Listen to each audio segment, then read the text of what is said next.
हरे कृष्ण। ओम नमो भगवते वासुदेवाय। श्रीमद् भागवत महापुराण तृतीय स्कंद, पहला अध्याय। उद्धव और विदुर जी का भेंट। पहला और दूसरा अध्याय। विदुर जी का उद्धव और विदुर जी का भेंट है, इस प्रसंग है। सुनिए। सुखदेव जी ने कहा, परीक्षित, जो बात तुमने पूछे हैं वही पूर्व काल में अपने सुख समृद्धि से पूर्ण घर को छोड़कर वन में गए हुए विदुर जी ने भगवान मैत्र जी से पूछे थे। जब सर्वेश्वर भगवान श्री कृष्ण पांडवों के दूत बनकर गए थे, तब वे दुर्योधन के महलों को छोड़कर उसी विदुर जी के घर में उसे अपना ही समझकर बिना बुलाए चले गए थे। राजा परीक्षित ने पूछा, प्रभु, यह तो बतलाइए कि भगवान मैत्र जी के साथ विदुर जी का समागम कहाँ और किस समय हुआ था। पवित्र आत्मा विदुर जी ने महात्मा मैत्र जी से कई साधारण प्रश्न नहीं किया होगा, क्योंकि उसे तो मैत्र जी जैसे साधु शिरोमणि ने अभिनंदन पूर्वक उत्तर देकर महामान्वित किया था। सूत जी कहते हैं, सर्वज्ञ सुखदेव जी ने राजा परीक्षित के इस प्रकार पूछने पर अति प्रसन्न होकर कहा, सुनो।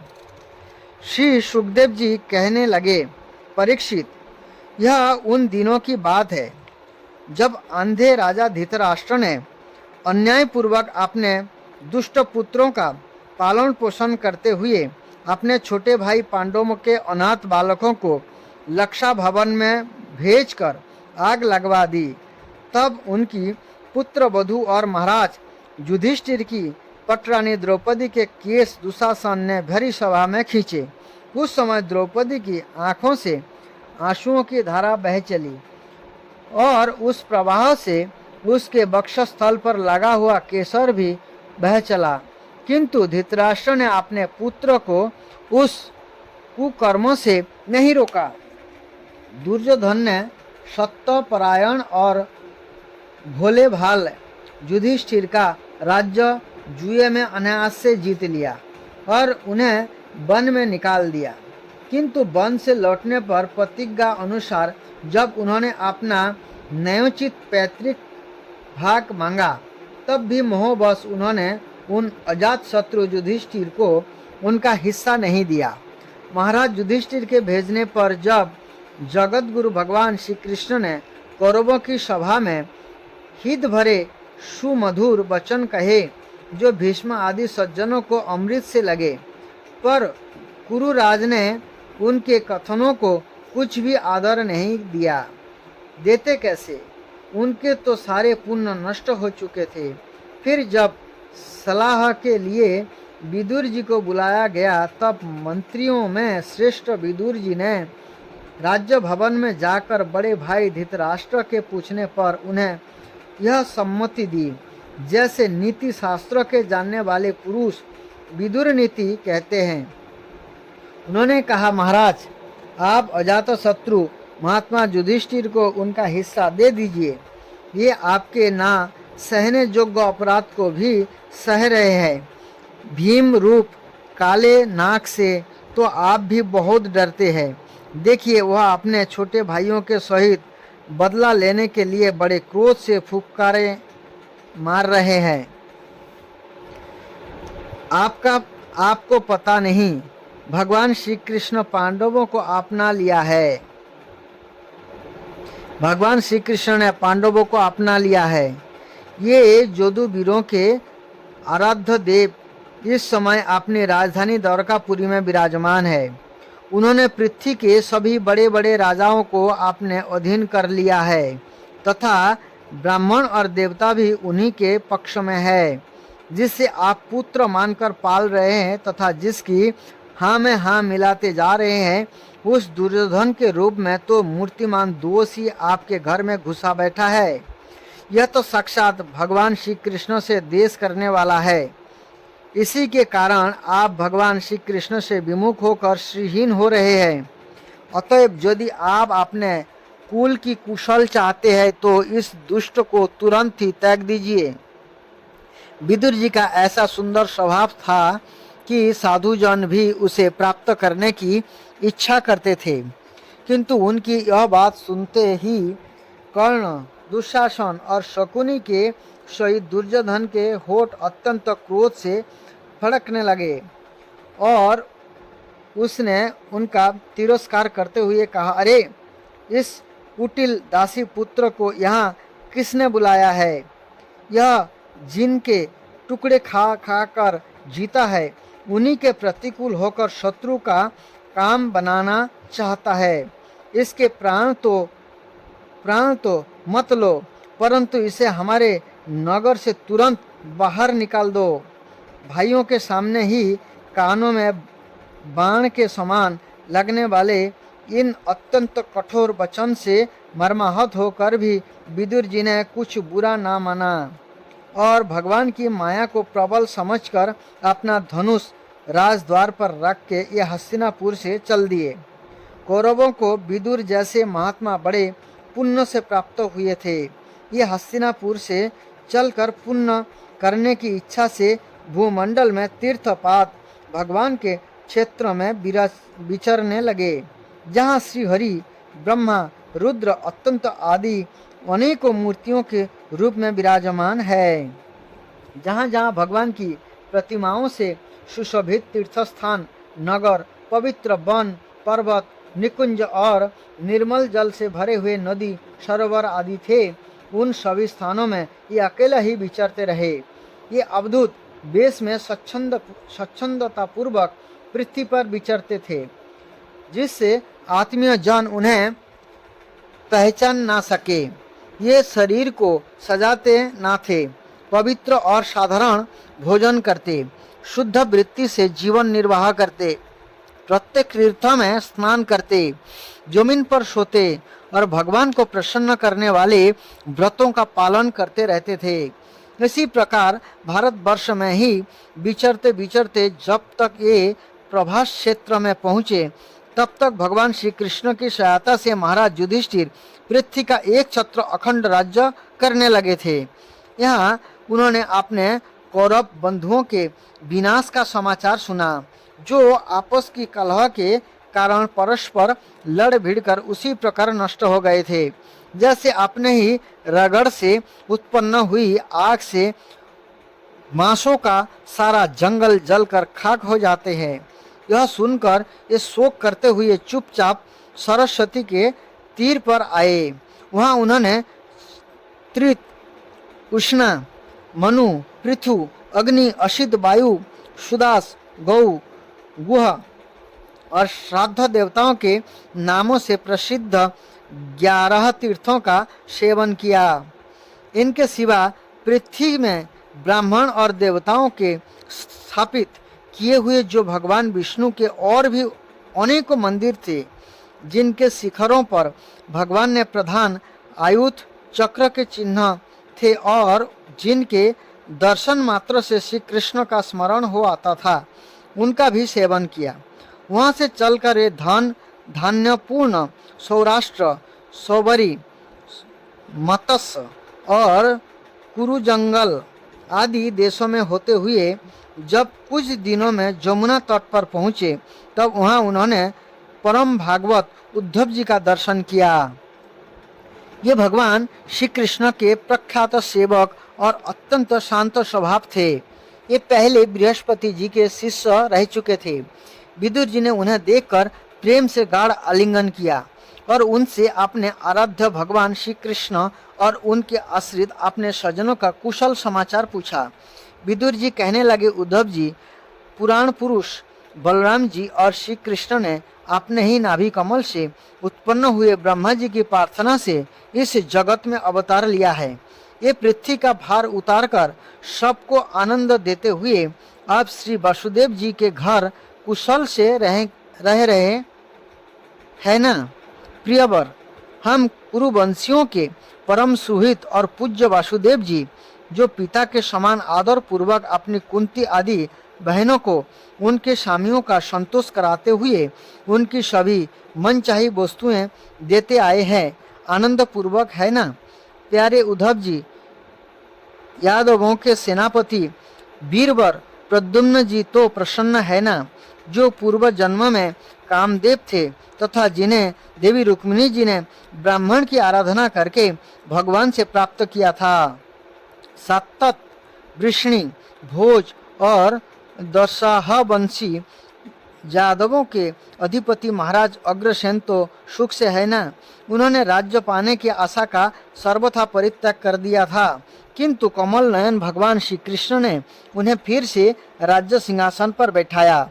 सौम्य, अपने पिता श्री कृष्ण के समान समस्त रथियों में अग्रगण्य श्री कृष्ण तनय शाम्ब कुशल से तो है ना।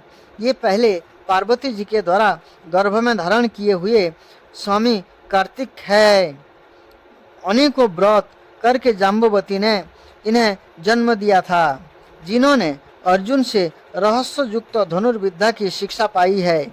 ये सात्विक तो कुशल पूर्वक है। ये भगवान कृष्ण की सेवा से अनायास ही भगवत जनों को इस महान स्थिति पर पहुंचा गए हैं। महान स्थिति पर पहुंच गए हैं जो बड़े बड़े योगियों को भी दुर्लभ है। भगवान के शरणागत निर्मल भक्त बुद्धिमान अक्रूर जी भी प्रसन्न है ना, जो कृष्ण के चरण चिन्ह से अंकित ब्रज के मार्ग की रज में प्रेम से अधीर होकर लौटने लगे थे। भोजवंशी देवकी पुत्र देवकी जी अच्छी तरह है ना, जो देव माता अदिति के समान ही साक्षात विष्णु भगवान की माता है। जैसे वेद त्रयी यज्ञ विस्तार रूप अर्थों को अपने मंत्र में धारण किए रहती है, उसी प्रकार उन्होंने भगवान श्री कृष्ण को अपने गर्भ में धारण किया था। आप भक्त जनों की कामनाएं पूर्ण करने वाले भगवान अनिरुद्ध जी सुख पूर्वक है ना, जिन्हें शास्त्र वेदों के आदि कारण और अंतकरण चतुष्ट के चौथे अंश मन के अधिष्ठाता बतलाते हैं।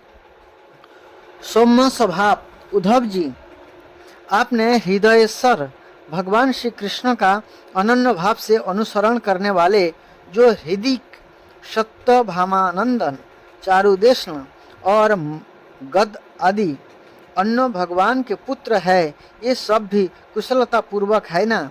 महाराज युधिष्ठिर, आपने अर्जुन और श्री कृष्ण रूप दोनों भुजाओं की सहायता से धर्म मर्यादा का न्याय पूर्वक पालन करते हैं ना।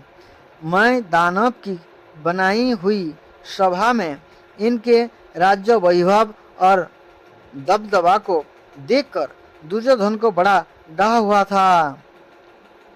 अपराधियों के प्रति अत्यंत असहिष्णु भीमसेन ने संपर्क के समान दीर्घकालीन क्रोध को छोड़ दिया है क्या। जब वे गदा युद्ध में तरह तरह के पैंतरे बदलते थे, तब उनके पैरों की धमक से धरती डोलने लगती थी। जिनके बाणों के जाल से छिपकर किरात वेशधारी अतएव किसी की पहचान में न आने वाले भगवान शंकर प्रसन्न हो गए थे। वे रथी और जुतपतियों का सुजस बढ़ाने वाले गांडीवधारी अर्जुन तो प्रसन्न है ना। आप तो उनके सभी शत्रु शांत हो चुके होंगे।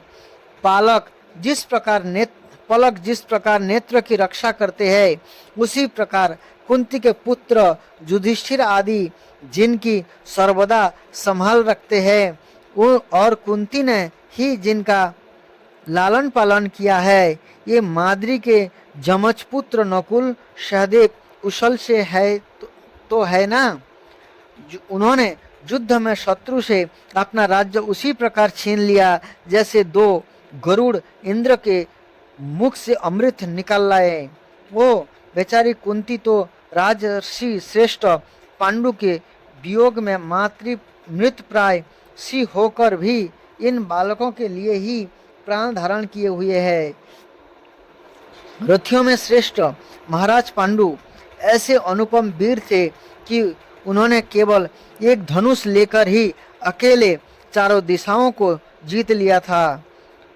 सौम्य स्वभाव उद्धव जी, मुझे तो अधःपतन की ओर जाने वाले उन धृतराष्ट्र के लिए बार बार शोक होता है, जिन्होंने पांडवों के रूप में अपने परलोकवासी भाई पांडु से ही द्रोह किया तथा अपने पुत्र की हाँ में हाँ मिलाकर अपने हित चिंतक मुझको भी नगर से निकलवा दिया। किंतु भाई, मुझे इसका कुछ भी खेद अथवा आश्चर्य नहीं है। जगद्विधाता भगवान श्री कृष्ण ही मनुष्य की सी लीलाएं करके लोगों की मनोवृत्तियों भ्रमित कर देते हैं।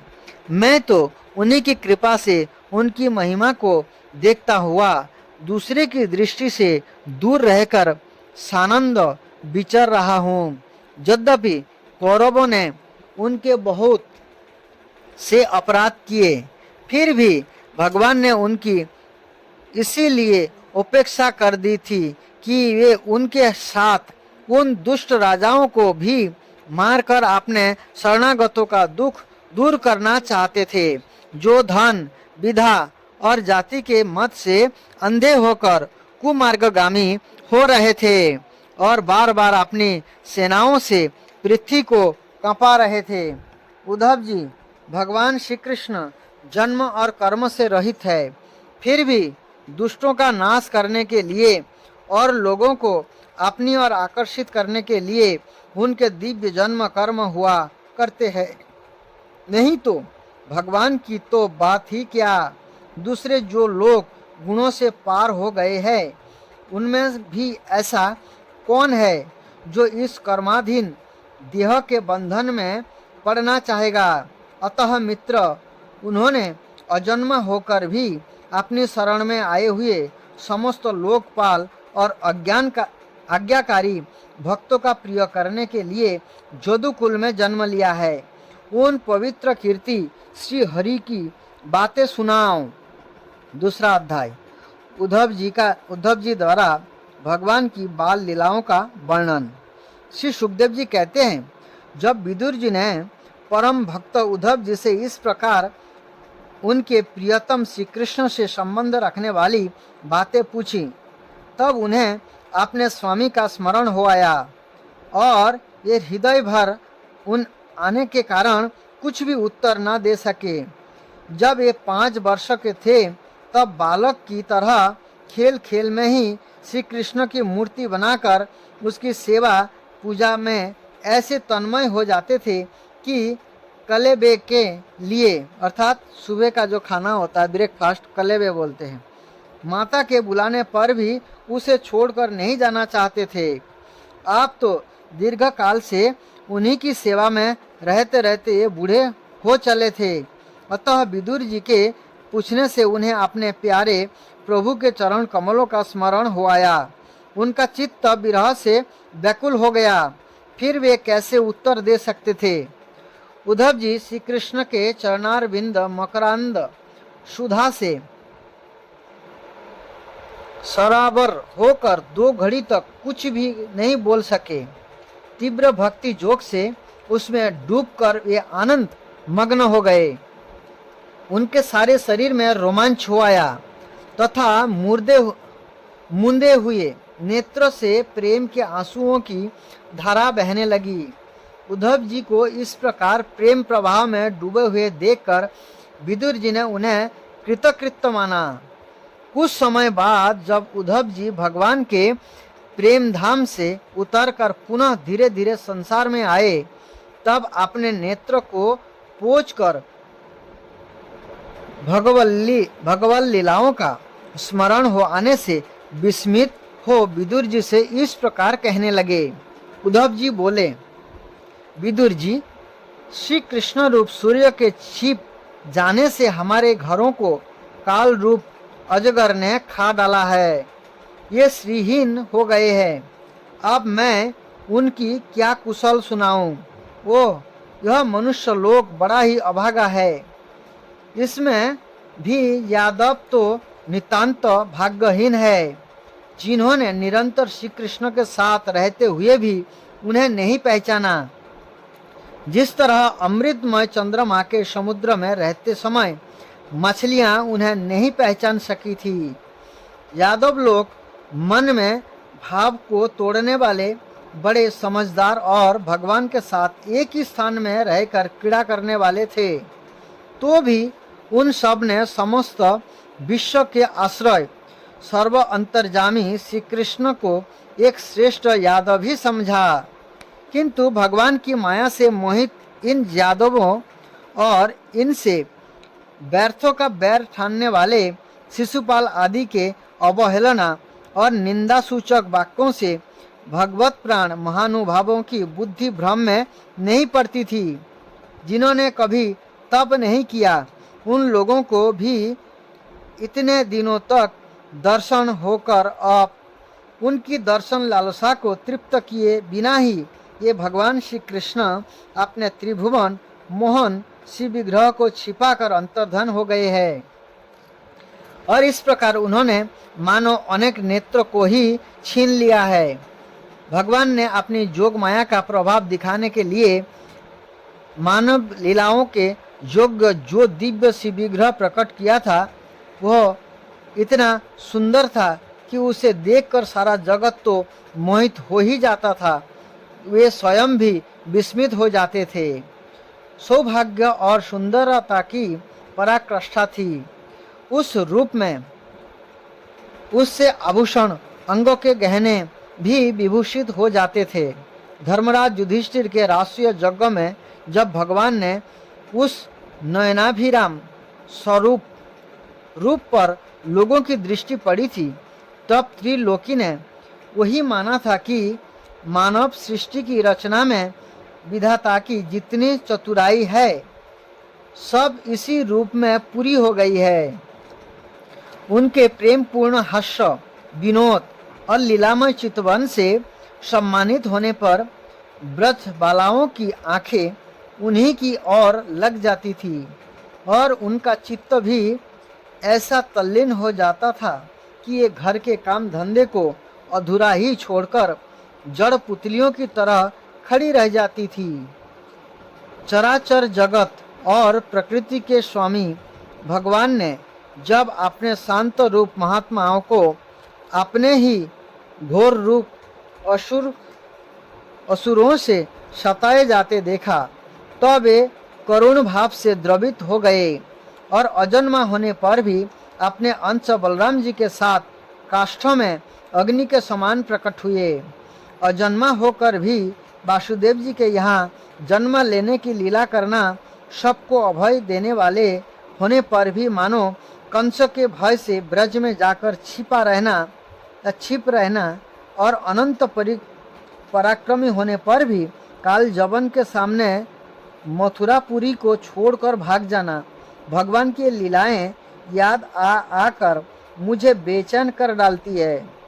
उन्होंने जो देवकी वासुदेव की चरण वंदना करके कहा था, पिताजी माताजी, कंस का बड़ा भय रहने के कारण मुझसे आपकी कोई सेवा न बन सकी। आप मेरे इस अपराध का ध्यान न देकर मुझ पर प्रसन्न हो। श्री कृष्ण की ये बातें जब याद आती है, तब आज भी मेरा चित्त अत्यंत व्यथित हो जाता है। जिन्होंने काल रूप अपने भिकुटी विलास से ही पृथ्वी का सारा भार उतार दिया था, उन श्री कृष्ण के पाद पद्म पराग का सेवन करने वाला ऐसा कौन पुरुष है जो उसे भूल सके।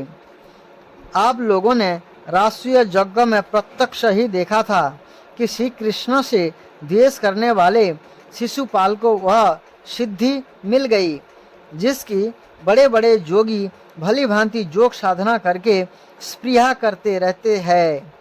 उनका विरह भला कौन सह सकता है। शिशुपाल के ही समान महाभारत युद्ध में जिन दूसरे योद्धाओं ने अपनी आंखों से भगवान श्री कृष्ण के नयनाभिराम मुख कमल का मकरंद पान करते हुए अर्जुन के बाणों से बींध कर प्राण त्याग किया, ये पवित्र होकर सब के सब भगवान के परम धाम को प्राप्त हो गए। स्वयं भगवान श्री कृष्ण तीनों लोकों के अधीश्वर है, उनके समान भी कोई नहीं है, उनसे बढ़कर तो कौन होगा। ये अपने स्वतःसिद्ध ऐश्वर्य से ही सर्वदा पूर्ण काम है। इंद्रादि असंख्य लोकपालगण नाना प्रकार की भेंटें ला लाकर अपने अपने मुकुटों के अग्रभाग से उनके चरण रखने की चौकी को प्रणाम किया करते हैं। विदुर जी, यही भगवान श्री कृष्ण राज सिंहासन पर बैठे हुए उग्रसेन के सामने खड़े होकर निवेदन करते हैं, देव हमारी प्रार्थना सुनिए। उनके इस सेवा भाव की याद आते ही हम जैसे सेवकों का चित्त अत्यंत व्यथित हो जाता है। पापिनी पुतना ने अपने स्तनों में हलाहल विष लगाकर श्री कृष्ण को मार डालने की नियत से उन्हें दूध पिलाया था। उसको भी भगवान ने यह परम गति दी जो धाई को मिलनी चाहिए। उन भगवान श्री कृष्ण के अतिरिक्त और कौन दयालु है जिसकी शरण ग्रहण करे। मैं असुरों को भी भगवान का भक्त समझता हूँ, क्योंकि बैर भाव जनित क्रोध के कारण उनका चित्त सदा श्री कृष्ण में लगा रहता था और उन्हें रणभूमि में सुदर्शन चक्राधि भगवान को कंधे पर चढ़ाकर झपटते हुए गरुड़ जी के दर्शन हुआ करते थे। ब्रह्मा जी की प्रार्थना से पृथ्वी का भार उतारकर उसे सुखी करने के लिए कंस के कारागार में वासुदेव देवकी के यहाँ भगवान ने अवतार लिया था। उस समय कंस के डर से पिता वसुदेव जी ने उन्हें नंद बाबा के ब्रज में पहुंचा दिया था। यहाँ वे बलराम जी के साथ 11 वर्ष तक इस प्रकार छिप कर रहे कि उनका प्रभाव ब्रज के बाहर किसी पर प्रकट नहीं हुआ। जमुना के उपवन में जिसके हरे भरे वृक्ष पर कलरव करते हुए पक्षियों के झुंड रहते हैं, भगवान श्री कृष्ण ने बछड़े को चराते हुए ग्वाल बालों की मंडली के साथ विहार किया था। ये ब्रजवासियों की दृष्टि आकृष्ट करने के लिए अनेकों बाल लीला उन्हें दिखाते थे। कभी रोने से लगते, कभी हंसते और कभी सिंह शावक के समान मुग्ध दृष्टि से देखते। फिर कुछ बड़े होने पर ये सफ़ेद बैल और रंग बिरंगी शोभा की मूर्ति गौओं को चराते हुए अपने साथी गोपों को बांसुरी बजा बजा कर रिझाने लगे। इसी समय जब कंस ने उन्हें मारने के लिए बहुत से मायावी और मनमाना रूप धारण करने वाले राक्षस भेजे, तब उनके खेल ही खेल में भगवान ने मार डाला। जैसे बालक खिलौनों को तोड़ फोड़ डालता है, कालिया नाग का दमन करके विष मिला हुआ जल पीने से मरे हुए ग्वाल बालों और गौओं को जीवित कर उन्हें कालिया दहन का निर्दोष जल पीने की सुविधा कर दी। भगवान श्री कृष्ण बड़े हुए धन का सदव्यय करने की इच्छा से श्रेष्ठ ब्रह्मा जी के द्वारा नंद बाबा से गोवर्धन पूजा रूप गोयज्ञ करवाया। भद्र इससे अपना मान भंग होने के कारण जब इंद्र ने क्रोधित होकर ब्रज का विनाश करने के लिए मूसलाधार जल बरसाना आरंभ किया, तब भगवान ने करुणावश खेल ही खेल में छत्ते के समान गोवर्धन पर्वत को उठा लिया और अत्यंत घबराए हुए वासियों की तथा उनके पशुओं की रक्षा की। संध्या के समय जब सारे वृंदावन में शरद के चंद्रमा की चांदनी छिटक जाती, तब श्री कृष्ण उसका सम्मान करते हुए मधुर गान करते और गोपियों के मंडल की शोभा बढ़ाते हुए उनके साथ रास विहार करते। इस प्रकार तृतीय स्कंद का द्वितीय अध्याय पूरा हुआ। हरे कृष्ण कृष्ण कृष्ण हरे हरे, हरे राम राम राम हरे हरे।